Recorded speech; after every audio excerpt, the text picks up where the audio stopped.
चिराग पासवान के पहले चचा जी थे, फिर प्रिंस जी थे, उनके भाई थे, अभी जीजा जी हैं। तो इन लोग सिर्फ दलितों का मलाई खाने वाले हैं, ठीक है। और बीजेपी आरएसएस का दलाली करके और दलितों को गुमराह करने वाले लोग, दलितों का जो स्कीम का जो पैसे हैं वो दूसरे विभाग में डाइवर्ट कर दिए जाते हैं। क्या चिराग जी और जीतन मांझी जी को बोलते हुए आपने सुना? इतना बड़ा आरक्षण की चोरी, इतना बड़ा आरक्षण की खोरी। भैया हनुमान, अरे बनना भी था तो हनुमान मतलब क्या होता है जिसका पोछ होता है। परिवारवाद इन लोग को दिखाई नहीं पड़ता ना। अभी जीताराम मांझी जी की बात हो, जीताराम मांझी की समधी, जीताराम मांझी के बेटे, जीताराम मांझी की बहू, ये तमाम लोग दलितों के नाम पर जो मलाई खा रहे हैं। बिहार का ही देश का दलित जान रहा है। मनुस्मृति जब लागू किया जा रहा है तो मनुस्मृति लागू करने वालों के साथ है खड़ा। ठीक है, चिराग पासवान जी हैं, जीताराम मांझी जी हैं, ये सब एक खुट्टा से बंधे हुए कि यही बीजेपी और आरएसएस के लोग कोर्ट में जाकर के इस बढ़े हुए आरक्षण को निरस्त करने का काम किया। नमस्कार, द इंडिया टॉप देख रहे हैं। मैं हूं अखंड ज्योति। हमारे साथ राष्ट्रीय जनता दल के विधायक सतीश दास हैं।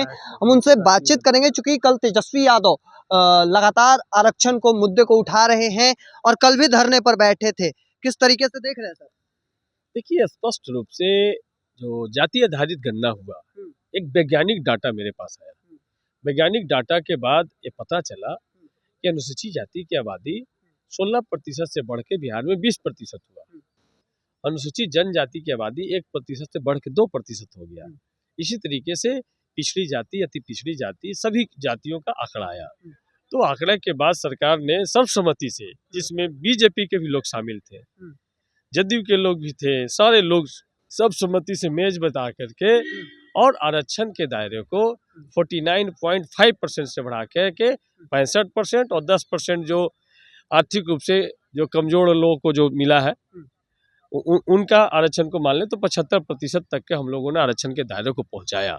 लेकिन सवाल है कि यही बीजेपी और आरएसएस के लोग कोर्ट में जाकर के इस बढ़े हुए आरक्षण को निरस्त करने का काम किया।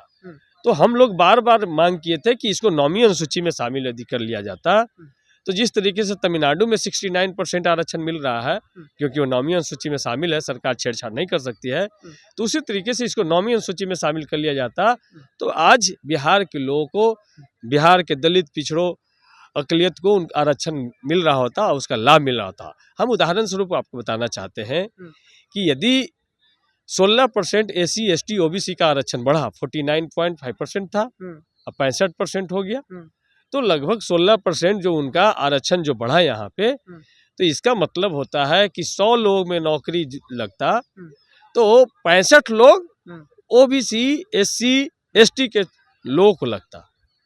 चुनावी मुद्दा बनेगा आरक्षण? नहीं, हम समझाना चाहते पहले, उसके बाद हम बता देंगे। तो इस 16 उसमें से कम लग रहा है। तो यदि 5 लाख लोगों को नौकरी मिला तो इसका मतलब है कि 16% कम लोग आरक्षण का लाभ मिला।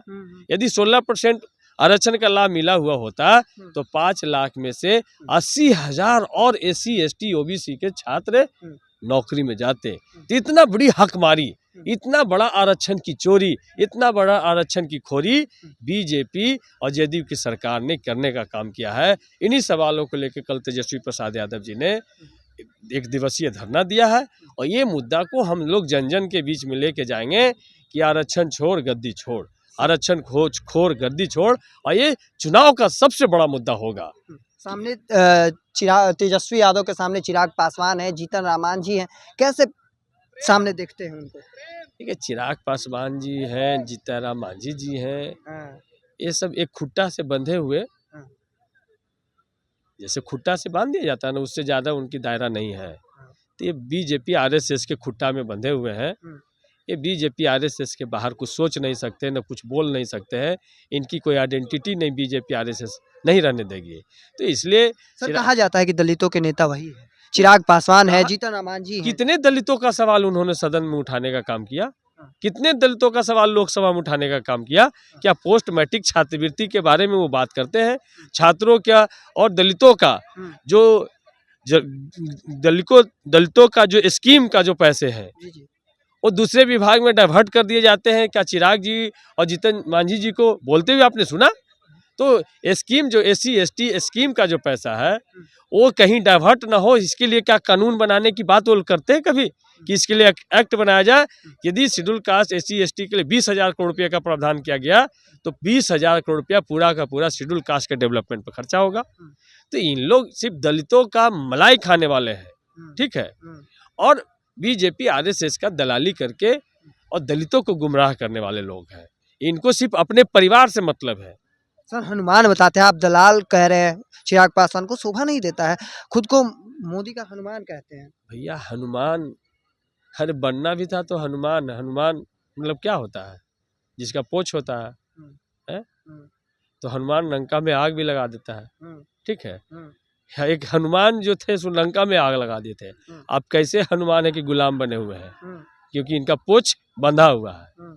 इसलिए हम कहना चाहते हैं साफ साफ कि भाई ये दलितों के सवाल पर इन लोग को कुछ भी नहीं बोल सकते हैं। एक आखिरी सवाल रहेगा सर सीधा कि 100% स्ट्राइक रेट तो है बिहार में चिराग पासवान का चुनाव जीतने का अब तक। तो वही तो हमने कहा कि भाई परिवारवाद, वोट मिला दलितों का तभी तो। भाई परिवारवाद इन लोग को दिखाई नहीं पड़ता ना। अभी जीताराम मांझी जी की बात हो, जीताराम मांझी की समधी, जीताराम मांझी के बेटे, जीताराम मांझी की बहू, ये सारे लोग एक ही परिवार के हैं।